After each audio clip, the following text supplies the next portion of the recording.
I would like to introduce them to you. On my right is Mr. Joshua Noel Rajendra Singh, who is from the US, and to his right is Mr. Abdul Kamal Nunes from Belize. So you can see that we have both of our guests, which both of you have different backgrounds and are from different continents, different countries. So I would like to start with you, Mr. Raj. You are from the US. Before converting to Islam Ahmadiyyat, what did you believe in, and what is your background? So just a little bit about myself. So my background, I was born and raised in New York, and my family is a Christian family with a Christian background. And even before that, there is Sikhism in my family and Hinduism in my family. Right, and your parents are basically Christian, right? Yes, I was born and raised in a Christian home. You're born and raised in a Christian. And where exactly from the U.S. are you from? I'm from New York, Queens, New York. Queens, New York.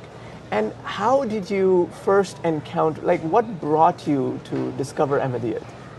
Well, what really brought me to Islam is during my senior year of high school, as I was finishing high school, I was faced with a lot of different choices of what path I could go down with my life, what career path, where my life would go based on what college I chose. And in general, I just began to think, okay, what am I going to do with my life? What is the purpose of my life?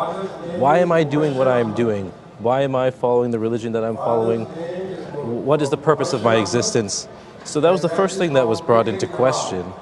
And looking into that, I said, okay, well, what if there is no God? So that's where I began. What if there is no God? I concluded there must have been a God. Based on what I see and what I see around me, what I understand, how can there not be a great grand creator?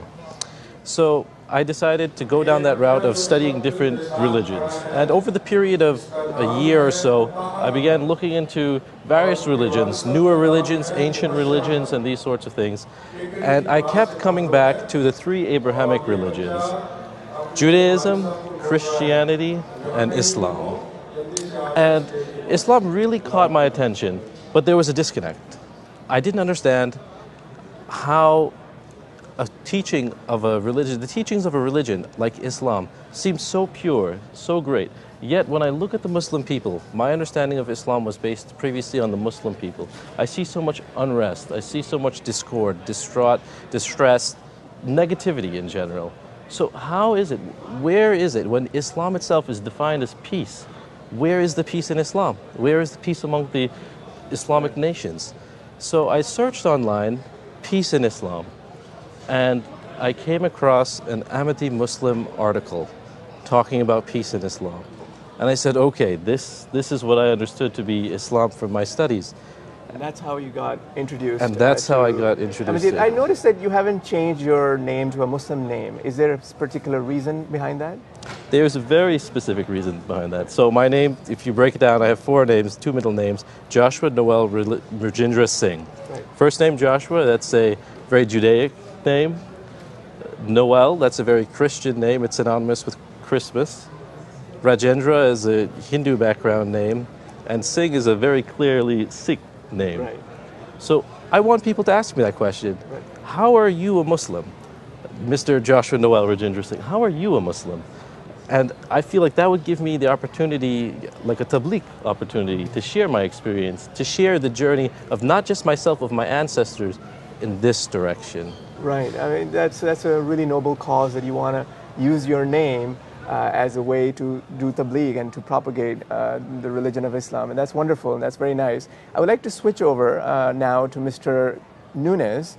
Mr. Nunes, you are from Belize. It's a very different country. Can you tell us something about your background first? Assalamu alaikum. Wa alaikum assalam. I come from the Garifuna people. We were originally from Africa and came to this part. Belize is like a melting pot. We have a lot of religions, cultures, from people, just one beautiful blend, and there's no war or tribalism and bloodshed. So I'm a Garifuna person.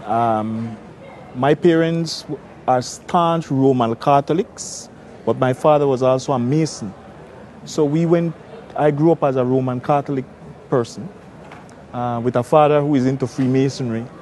So we grew up in a very religious home of sorts. I went through all the rituals that Christianity requires of a young person. But when it came to the confession part, I had some issues right there. I mean, why do I need this person to go to listen to I go confess to this preacher father, and then he goes to God on my behalf. I had issues with that. I think that was what really had me searching in my early teenage years. But after high school, I became a Muslim. So I was a Sunni Muslim for like 16 years. I felt at home with Islam.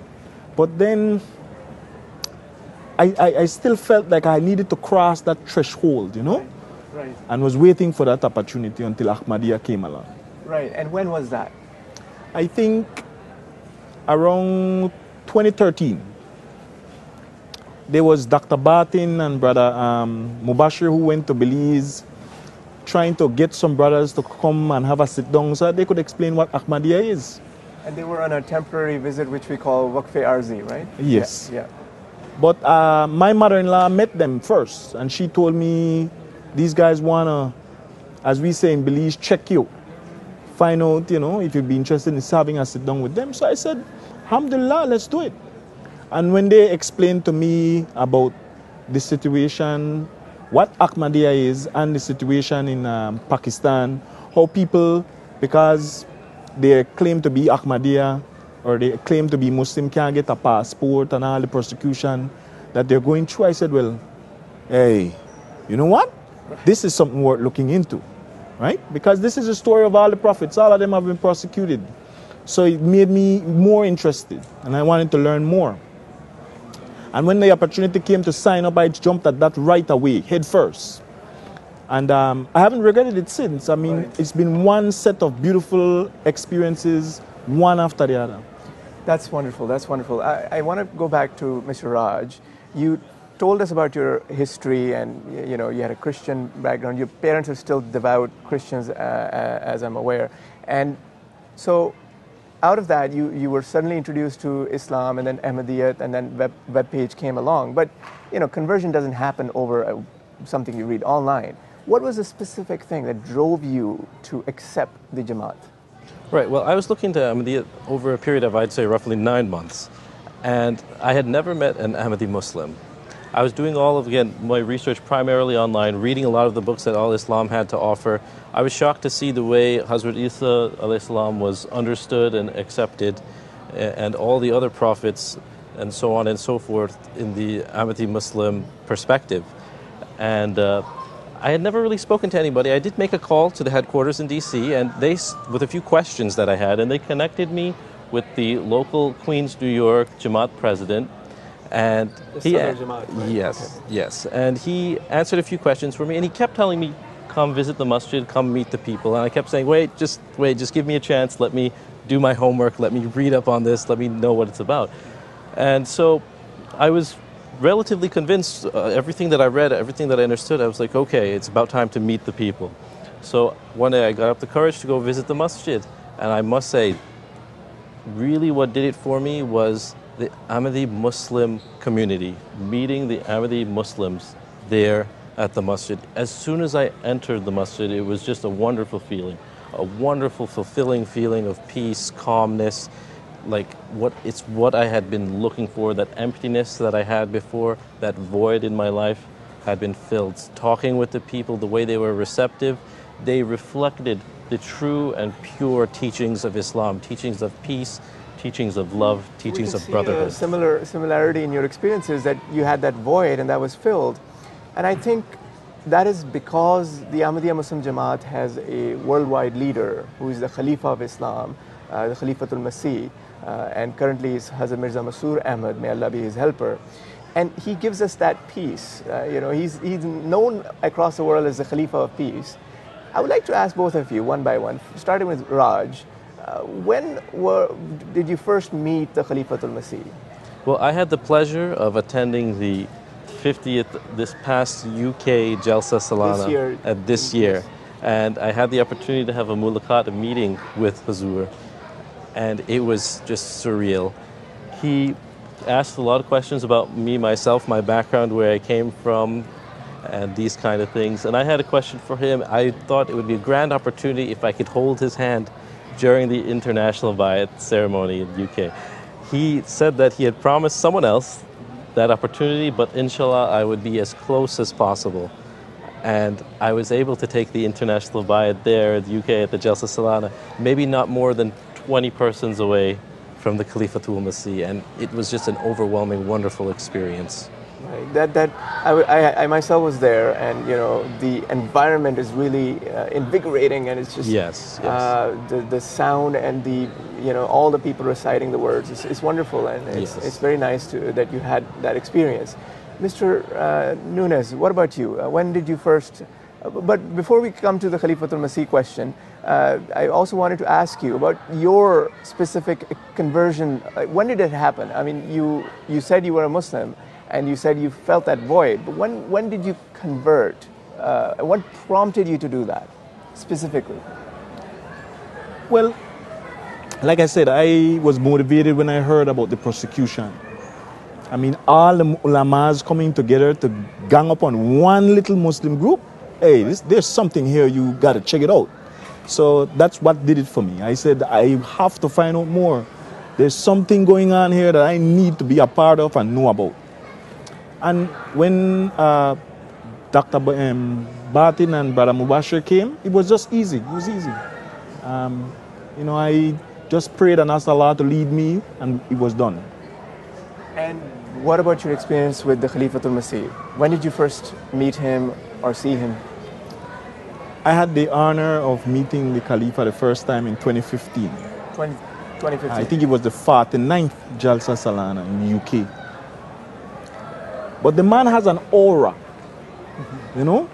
something that I can't explain it to you. You would have to experience it yourself.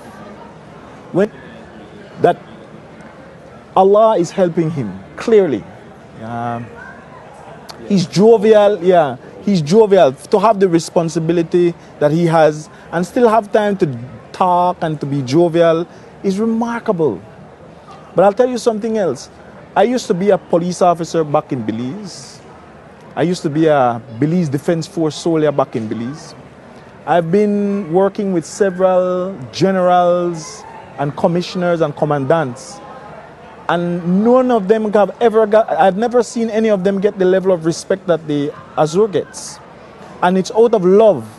I mean, if a person seriously allows themselves to indulge and to open their mind to experiencing a Jalsa Salana in its truest sense, to have people gather just out of love, everybody volunteering, this is ridiculous. I've never heard or seen of something like this before.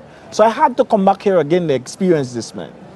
People actually taking holiday to coincide with their Jalsa Salana. This is dedication beyond dedication, So it's wonderful. It's not, nobody's obligated, and they just have this passion and this attachment, which can only be something that's divine, that's coming from God. It's not a human, it's beyond explanation in terms of human relationships. What about you, Mr. Raj? When you went to Jalsa Salana UK this year, did you feel something similar? Yeah, I would say I felt the exact same thing. The whole meeting, it was just a surreal feeling, almost like a dream. I had always wanted to visit the UK upon conversion, but I hadn't had the means or the time, the opportunity to do so. So when I had the opportunity to do so, this past Jalsa Salana, it was just wonderful. The feeling, the energy, the emotion, the brotherhood, the love, you can just feel it. Just being there, you feel it.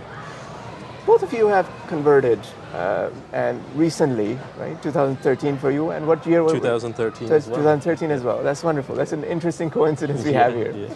And what about your families? Are they okay with your decisions, or Mr. Raj? Well, my family is not receptive at all to my decision, and in fact, they have turn their back on me, so to speak. But despite that, that is something that is very difficult for me, something that's usually I don't discuss, and it's a very personal thing. But I don't look at the negative things. I look at the blessings. Since I converted, I've had academic success. I received my bachelor's and master's in electrical engineering in less than in 5 years, and without the financial support of my parents, which was something that I had before. I never imagined not having that.